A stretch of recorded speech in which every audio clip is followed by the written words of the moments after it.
Bene data bakristo muri Kristo Yesu, turabashimiye mwebwe mukurikira iyi shene ukuri kw'ijambo dusoma muri ibi byanditswe byera. Hanyuma rero uyu munsi tugarutse mu butumwa bukomeye, ubutumwa bwo kubabwira impamvu z'impinduka mwagiye mubona mu itorero rya Pentecote ryaje kongeraho izina ADEPR. Ese izi mpinduka zituruka kuki? Ndababwira impinduka zigera muri zirindwi, zose zifite aho zagiye zirikura n'aho zagiye zirigeza, ndetse hakazamo itandukaniro n'umuhamagaro wa mbere, ndetse hakazamo n'itandukaniro ry'itorero rya mbere ryari rishingiye ku ntumwa n'abahanuzi. Ese ibi bintu bigenda bizamo bicura iki? Umugambi wabyo ni uwuhe? Ikibyihishe inyuma ni iki? Izina se ryakomotse hehe? Iri zina Pentecote ryakomotse ku mabwiriza Abisiraheli bari bafite yo kwizihiza umunsi wa 50 uvuye ku munsi Pasika yabereyeho, aho bibukaga kunyuraho cyangwa bakibuka gucungurwa, ubwo bacungurwaga abana b'imfura n'ikintu cyose cy'imfura cya Egiputa kigapfa. Bo bakajya bibuka uyu munsi wo kunyuraho bacungurwa ndetse banakizwa uru rupfu, ariko banifashishije umwana w'intama cyangwa w'ihene babagaga bagasiga amaraso ku gikomanizo cy'umuryango. Hanyuma iyi Pasika imaze kuba, kuko yabaga ku itariki 14 z'ukwezi kwa mbere, uhereye kuri uwo munsi babaraga umunsi wa 50 bagakora uyu munsi mukuru wa Pentecote ari usobanuye umunsi wa 50. Uyu wari umunsi wo kurya cyangwa ukaba umunsi w'umuganura, wo kuganura ibyeze n'ibyo baronkeye mu gihugu Imana yabasezeranyije. Uyu munsi rero wa Pentecote Yesu nawe hari icyo yawukozeho, kuko ubwo bari bateranye bari mu cyumba cyo hejuru, we yamanuye umwuka wera, hanyuma akaba ari wo muganura wo kubituruka mu ijuru. Hanyuma abagore n'abagabo bose, abantu bari bari muri icyo cyumba bagera ku 120 buzura umwuka wera. Naha rero itorero rya mbere ryakuye umunsi wa Pentecote. Hanyuma abarokore, abakristo bitwa abapantekote, ariko kwitwa abapantekote bije vuba cyane, kuko itorero rya Pentecote rigera mu Rwanda, ubutumwa buzanywe n'Abasuwede baciye muri Kongo, bageze mu Rwanda i Cyangugu, bahingukira aho ngaho i Gihundwe. Hanyuma aho hantu rero, aho hantu niho habaye itorero bwa mbere, haba misiyoni, rurembo, ndetse itorero ryagize rukuru cyane. Urwo rurembo narwo rwaje guhinduka, turaza kubisanga mu mpinduka.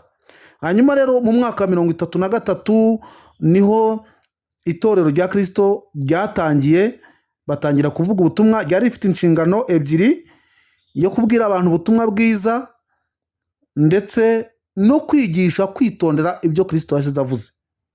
Hanyuma rero tugiye kureba iri torero rya Pentecote ADEPR ryo rifite izihe ntego, turi buze kuzibona. Hanyuma dukurikire, niba utarakanda subscribe wayikandaho, hanyuma ugakora like, iki kiganiro kikagera ku bantu benshi, ko tuje kuvuga ubwiru abantu batajya bababwira. Hanyuma umukristo wa mbere wabatijwe icyo gihe iri torero rishingwa yitwa Sagatwa Rudoviko. Zimwe mu mpinduka rero zagiye ziba nyuma y'aho ngaho, umva izo arizo.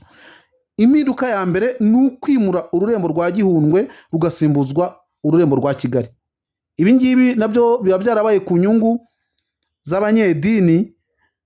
Nge nkabona urwo rurembo rwa Gihundwe, aho umwuka wera yashyize ibuye fatizo, aho umwuka wera yamanukiye, kuko iri torero ryari itorero rishingiye ku ntumwa n'abahanuzi nk'uko nabivuze, ariko rikaba itorero riyoborwa n'umwuka wera. Bibiliya iratubwira ngo abayoborwa n'umwuka wera nibo bana b'Imana. Ubu rero iki gihe tugezemo ntabwo ari ukuyoborwa n'umwuka wera, kuko bagenda banimika ubumenyi rusange cyangwa ubwenge bwa muntu kuruta kuyoborwa n'umwuka wera. Hanyuma impinduka ya kabiri yari iyo gusangirira ku ifunguro ryera ku gikombe kimwe. Aha bazanye impinduka yo gukoresha ibikombe byinshi, buri muntu akagira igikombe cye. Ahangaha iyi mpinduka yatumye harimo n'igice kimwe cyasohotse mu itorero, abo twita umuriro wa Pantekoti. Baravuga bati twebwe tugomba gukurikiza icyo Bibiliya ivuga, tuzajya tunywera ku gikombe kimwe. Ariko iyi mpinduka iyo yanajyana n'igihe, kuko Yesu niba yarakoresheje igikombe kimwe mu bantu 12, ubu dushobora gusangira ifunguro ryera turi abantu 100 cyangwa 200. Bishobora gutuma rero buri muntu wese yakoresha igikombe cye nk'uko bisanzwe. Tugeze ku mpinduka ya gatatu, nayo ni impinduka ikomeye yateje ibibazo cyane, kuko ari impinduka yirukanye abakozi bamwe na bamwe, yaba abanyamuhamagaro ndetse yaba n'abandi bantu bakoraga muri aya maparuwasi. Impinduka rero zo gukuraho paruwasi 143 zikaba paruwasi 30, hanyuma izi paruwasi zikaba zihuye n'uturere 30 tugize igihugu. Aha rero bikavuga ko umuntu wayobora paruwasi imwe mu karere ari umuntu ugomba kuba ufite lisanse. Birumvikana ko abarimu, birumvikana ko abapasitori b'abanyamuhamagaro aha bamwe bavuyeho cyangwa baricazwa. Hanyuma rero kugira ngo izi mpinduka zinabe, byatumye abapasitori bamwe bari bafite imyemerere ndetse na disipurine y'itorero ndetse n'imyizerere shingiro ihamye, ndetse bashingiye ku mahame y'itorero rya Pantekote rya kera, harimo nka Masumbuku, harimo Zigira inshuti. Abangaba birukanwe ndetse bateshwa agaciro mbere, kuko bari bafite umuhamagaro, babona bakunzwe, ari abavugabutumwa, bafite impano y'ivugabutumwa, bafite umuhamagaro w'ubushumba. Abangaba ntiwamenye ukuntu bashyizwe hasi, bateshwa agaciro kugira ngo ikigambiriwe kuba kibi. Ibi rero byagiye biba, twese bitubera mu maso, ariko abakiranutsi, abazi Imana yabo bazakomera. Nibamara gukomera bakora iby'ubutwari, ntabwo byagiye bibuza abantu bamwe muri itorero gukizwa ndetse no gukiranuka, ariko ibyo byose bakayibona bakagira ngo ni impinduka zindi, ariko ntabwo ari ibintu byabaye byiza.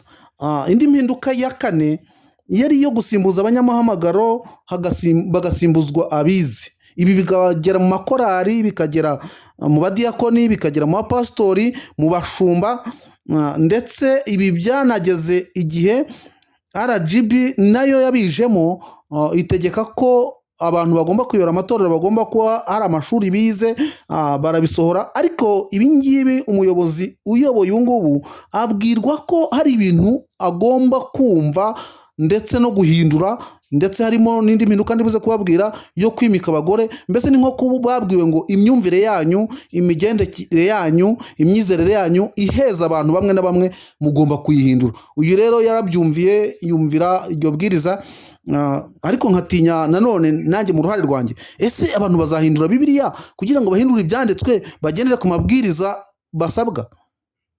Ahangaha ni ikibazo nkubajije, nawe ukibaze. Reka twigendere ku mpinduka ya gatanu. Impinduka ya gatanu nayo ni impinduka ikomeye, yari yo kwikoma abahanuzi, harimo nk'umuhanuzi Riziki wahanuraga akabwira abayoboye itorero ibibi bakora, ibitemewe bakora, ndetse akabemeza ko ari abanyamubiri batari gukorana n'umwuka wera. Ibi nabyo byagize ingaruka kuri uwo muhanuzi, aragenda ahagarikwa, cibwa rwose, ndetse bigira n'ingaruka ku bandi bantu b'abahanuzi, aho ubu mu itorero utavuga ngo neretswe, ngo hari ikimana imbwiye, ngo dore ikimana intumyeho. Usibye ko Bibiliya ivuga ko ibyo kurya by'abana b'Imana atari ibyo kugaburira imbwa. Niyo mpamvu abantu b'abanyamuhamagaro cyangwa bafite impano z'ubuhanuzi bagira uburyo bazikoresha, dore ko Bibiliya ivuga ko umwuka agengwa na nyirawo. Nyirawo rero baba bavuga ko ari uwufite, ariko nyirawo ni Kristo, niwo uwawutanze, aho abishakiye no mu gihe cyabyo ashobora kuvuga cyangwa agakora. Ubu rero ntabwo itorero rikigendera ku cyo ubuhanuzi buvuze cyangwa icyo abahanuzi bavuze. Mu gihe kera n'igihugu cyabazaga cyangwa kikabariza umuhanuzi aho ari, bakamuyoboza inzira, ndetse akagira ikintu ababwira, ndetse n'abajya ku rugamba bakayoboza umuhanuzi uko byagenda. murabizi muzabikurikira muri Bibiliya hose bigiye birimo, aho umwami yisungaga umuhanuzi akamuha amakuru niba azatsinda cyangwa niyo azatsindwa. Hanyuma impinduka ya gatandatu ikomeye cyane ari nayo abantu biteze kureba aho byerekeza, ni impinduka yo gusengera abagore bakaba abepiskopi. Hanyuma iyi mpinduka cyane yaje kugoreka ibyanditswe dusanga mu rwandiko rwa mbere Pawulo yandikiye Timoteyo igice cya 3 umurongo wa 1 kugeza kwa 7. Iyi mpinduka rero irakomeye cyane kuko abigisha batangiye kujya bigisha bagaragaza ko hari ubuhanuzi buvuga ko abagore bagomba bemewe, abagore bagomba kugira imirimo n'inshingano, ariko byari uguteguza kugira ngo iri jambo babone ahantu barica, babone uko bimika abagore. N'ubundi abagore barakoraga, abagore b'intwari ba Debora n'abandi bari bafite umuhamagaro bagakora, ariko ibikorwa bakoraga byitirirwaga abagabo, kuko ndabyibuka Debora ajya guhaguruka kurwana yabwiye uwo bakoranaga umugabo ati nudahaguruka nkagenda nkarwana n'ubundi gikorwa cyakwitirirwa umugore nticyakwitirirwa wowe umugabo. Ubwo rero umugabo ni umutwe, umugore akaba igihimba. Ubwo rero bivuze ko abagore ari imihamagaro bagomba gukoresha nk'uko twasoma muri Bibiliya, ariko ahangaha ho baradeviye cyane, bahita binjira muri ibyanditswe ndetse bakabimeza abantu, abakristo, amakorali akomeye n'abantu bakomeye ko ari Imana yabivuze. Impinduka ya 7 nayo irakomeye cyane, ni impinduka yo kuva ku kwizera cyangwa ku mpinduka yari ikomeye cyane mu itorero rya kera rya mbere, aho ryari rishingiye ku ntumwa n'abahanuzi. Hanyuma iyi mpinduka y'iri torero yo izana intego ebyiri zikomeye. Ivuga ko intego ari intego yo kwamamaza ubutumwa hashingiwe kuri Bibiliya yera.